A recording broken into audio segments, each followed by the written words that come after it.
Section 1. You will hear a woman phoning to complain about the item she ordered last week. First, you'll have some time to look at questions 1 to 4.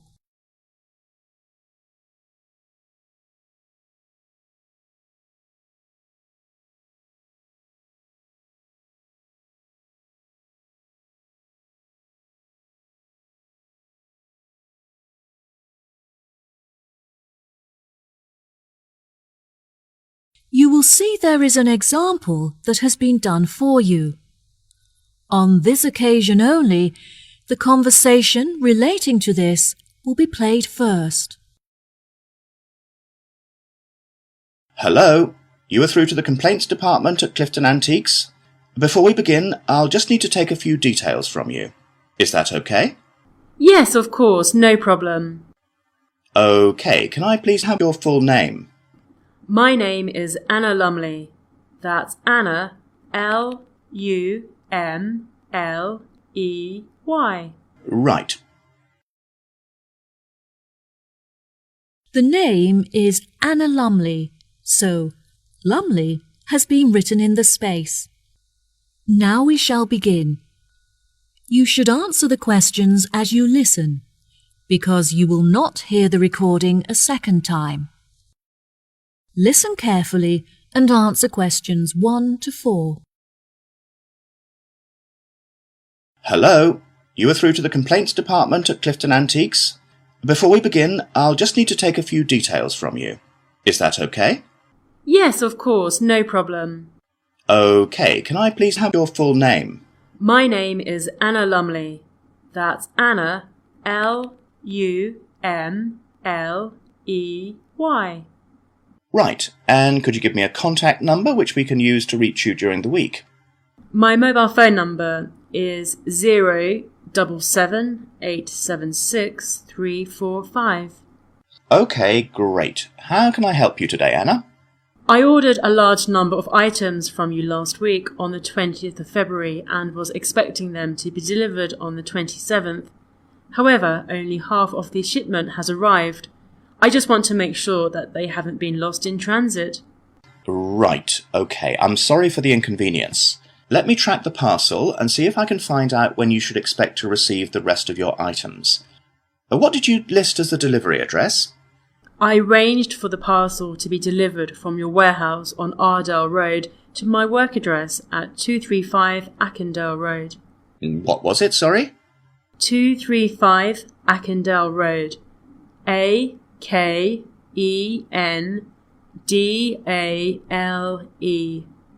East Sea? Yes, East Sea. Right, okay. I've found your parcel here on our system. I can see that you've received your shipment, however, nothing is mentioned about the missing items. I would advise that you wait for 2 days, and if the other items don't arrive then, it may be necessary for you to claim insurance coverage for the value of the items. How much are the missing items worth? They cost me $34,500. Well, the insurance company will cover you for 10% of the value, so you could claim $3,450 from them.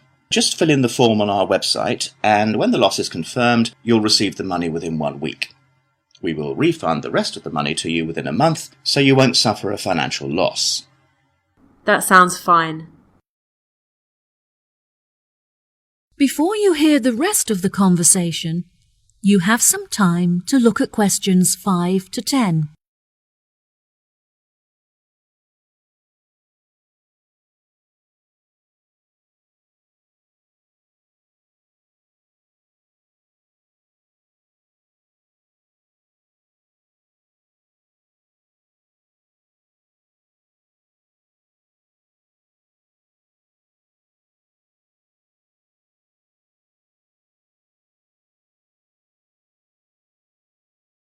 Now listen and answer questions 5 to 10. I'll just need to take a list of the missing items from you so we can check it against our records. Is that okay? Sure, no problem. Unfortunately, a lot of the items are one of a kind and therefore irreplaceable. There were some small items such as lamps and chairs that aren't very valuable. However, there was a large item of antique furniture and a bag full of first edition books, which were among the first ever to be printed on a press. Right, okay. Is there anything else? Yes, I also purchased a Victorian rocking horse for my daughter, some large oil paintings originating from the Edwardian period, and a few decorative fruit bowls. Right, okay. I've taken a list of your missing items, so I'll phone the warehouse to see if any of them are lying around. Ah, I almost forgot. There were a couple of other pieces that I've spotted on your website and would like to order. Can I do that now? Of course, no problem. Can you give me a description of the items that you're looking to purchase? There was a gold clock and a golden framed vintage mirror. Okay, perfect. I'll charge the items to the payment card that you used before, and they should be delivered to you within the next week. Is there anything else that I can do for you today? Yes, 2 of the items that I received in the shipment are damaged, so I need to make a claim for a partial refund. Oh, I'm sorry to hear that. I need to take down a few details of the actual damage over the phone before you put in a full report. Can you tell me which pieces are damaged? A drawer is missing from the antique mahogany desk, and there is also a dent on one of the corners, so it's unusable. I see. Any idea of the price of repairing it? No, well, I don't think it can be repaired. I will need a new one. Okay, I'll make a note of that and we'll see what we can do. Anything else? I also purchased a set of dining chairs with navy leather padding. However, the colour is faded and one of the legs has completely split down the middle. Okay, are there any other damaged pieces? Yes, I purchased a set of Chinese crockery to furnish my dining room table. However, when I opened the box, I found that a cup was missing and that some plates had smashed. 4, actually. And is that all of the items? Yes, I think that's all. Right, I'll calculate the value of the damaged items and we'll issue you a refund. Okay, thank you so much for your help. No problem at all, it was my pleasure. Goodbye. That is the end of section 1. You now have half a minute to check your answers.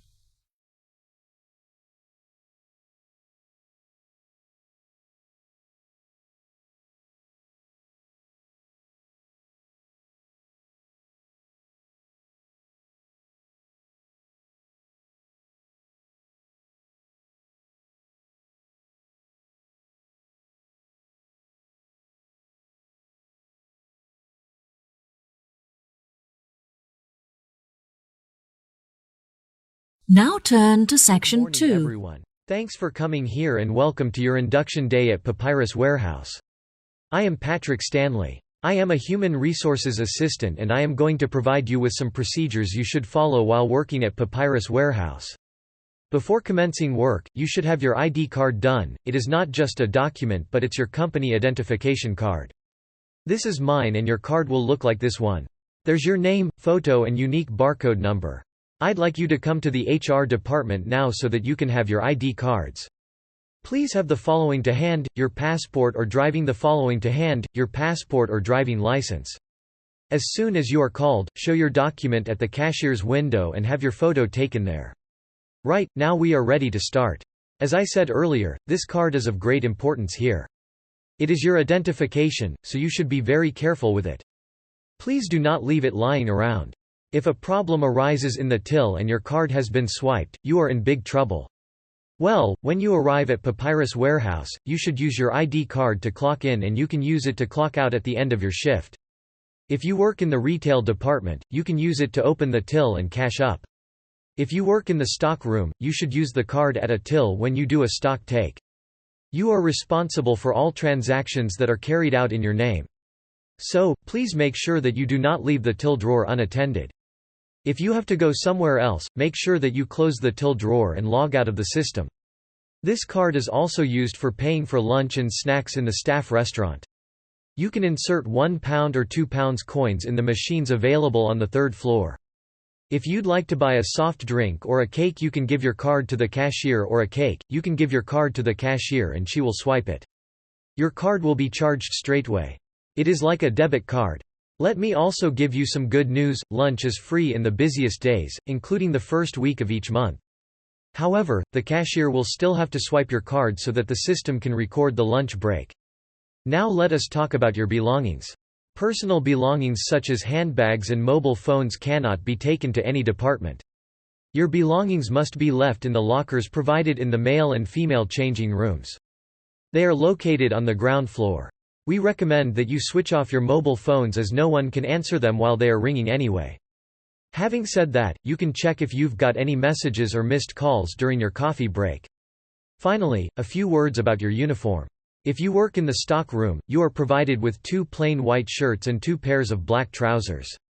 You should wear your uniform every day. Now, if you work on the shop floor, you should wear a plain shirt and a suit.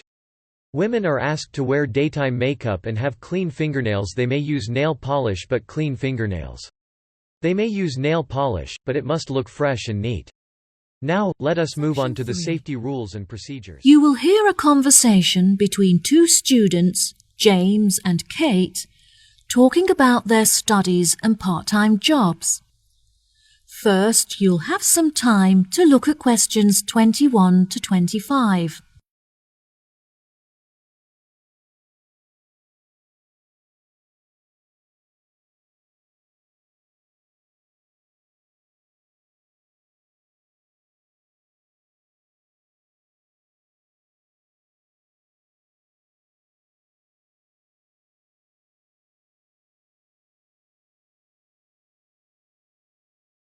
Now, listen carefully and answer questions 21 to 25. Kate, I'm really busy at the moment trying to manage both my schoolwork and part-time job. Oh, James, that sounds like a lot to handle. Where do you work? I managed to get a job working in the local bakery, learning how to make bread and cakes. Since I'm studying business, it's really useful to experience at first hand how a shop is run and interact with the customers. Wow, it sounds really interesting. I'd love to come in and try the produce one day. Is it nearby? It's about 15 minutes away, which is frustrating because it's too far to walk from my house and I have to drive there.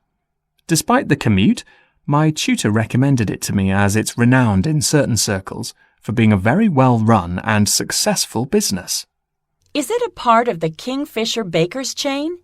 No, it's an independent family-run store, which is good because they're really supportive and eager to help me with the information I need. How do you find the theoretical aspect of the schoolwork? I find the practical work far more interesting, but my tutors are really enthusiastic and I get on well with my classmates, which makes the lessons a lot more enjoyable. Also, I recently found out that I can complete the theoretical aspects of the course within 1 year because of the practical experience I'm getting. Wow, that's great. I know, I was so relieved. I find the theory pretty hard to understand, so I was really worried about taking it for another year. Do you get assessed every term or just once at the end of each academic year? No, there's an assessment every term, which is great because it really takes the pressure off. In the first term, it's really relaxed. You conduct your own experiments on your topic of choice, and then everyone in your class assesses each other as a practical exercise. It's just a shame that practical experience doesn't count towards the grades. Yes, that's true. Anyway, enough about me. What are you studying? Oh, I'm not sure what I want to study yet, but I've been making enquiries about the English language course. Do you know what career path you're interested in following? Since Spanish is my first language, I thought that studying English would be really beneficial if I decided to apply for a job in England. I really enjoy art, and I'm very creative, but I don't think that becoming an artist is a very practical choice. I was thinking of using my passion for art in a different way, like working as a curator in an art exhibition, for example. Wow, that sounds really interesting. I think you'd be good at that. The problem is that the course is very expensive, as you have to buy materials yourself, and they don't offer any scholarships to cover expenses. I need to order a catalog of the courses on offer so I can see if there are any other modules that might perhaps be cheaper to study. Luckily, the courses don't start until September, So at least you have plenty of time to get organised. I can't believe I have to wait until September. I'm already so excited about starting. Before you hear the rest of the conversation, you have some time to look at questions 26 to 30.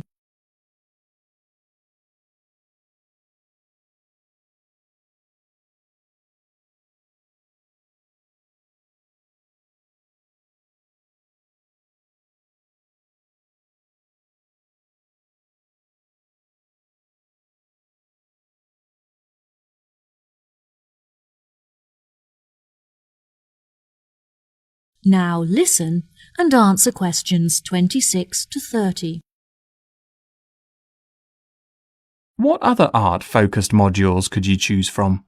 History of art is my first choice, since there isn't so much expense involved. I think it would be really interesting, as they invite a number of guest lecturers from across the globe to speak on specialist subjects. That sounds great. What about sculpture? Well, sculpture looked like a really suitable option at first, since it's the easiest course. But again, the utensils and materials aren't provided, so you have to spend a lot of money on supplies. I'm also considering the option of digital painting. There isn't much reading involved, and the accommodation is located inside the studio, so you would never have to worry about commuting. Commuting is such an inconvenience, so that's definitely a big advantage. What do you think of art theory? That's definitely an option for me. There are no exams, as you get assessed on your coursework and research is conducted independently, so you can work from home, which is really convenient. The only other option is photography, but I'm not so keen on that. Why not? I've just never really been interested in it, and I see it more as a medium for documentation rather than an art form.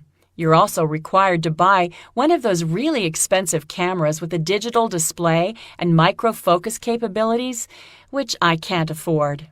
Well, let me know what course you decide on. I will. Thanks for talking it over with me. No problem. See you later. That is the end of section 3. You now have half a minute to check your answers.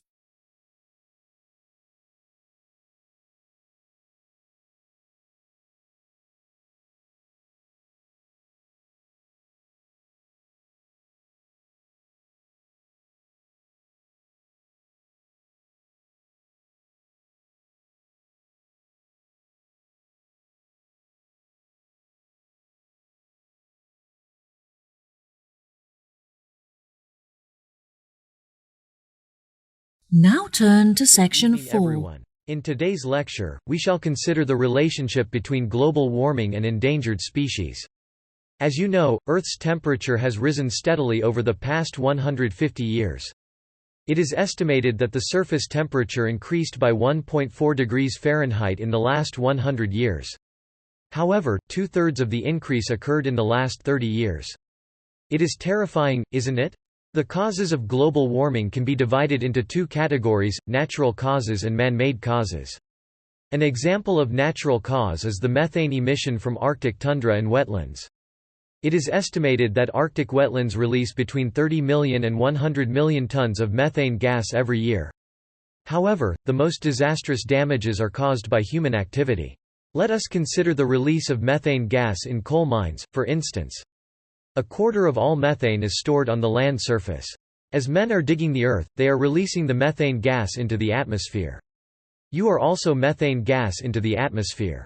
You are also very familiar with the greenhouse effect and the emission of carbon dioxide in Earth's atmosphere. So, climate change has altered ecosystems and a range of animals are struggling to survive in this ever-changing environment.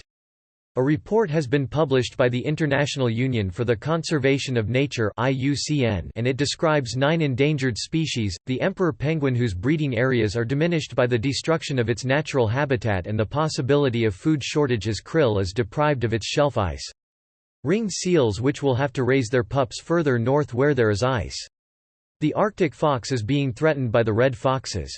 The latter has expanded into the tundra due to global warming. Beluga whales are facing human intrusion into their habitat. This area was once covered by ice. However, as the ice has melted, boats are able to reach the area. Staghorn corals are suffering from oceanic acidification. Clownfish whose sense of smell is obstructed by ocean acidification encounter difficulties when searching for sea anemones. Salmon dies as a result of oxygen depletion. Koala bears will have lower nutrient levels due to the effects of carbon dioxide on eucalyptus leaves. Finally, the leatherback turtle whose sex ratios are being affected by environmental temperature. There has been an imbalance in the gender of hatchlings owing to high sand temperatures. Any questions so far?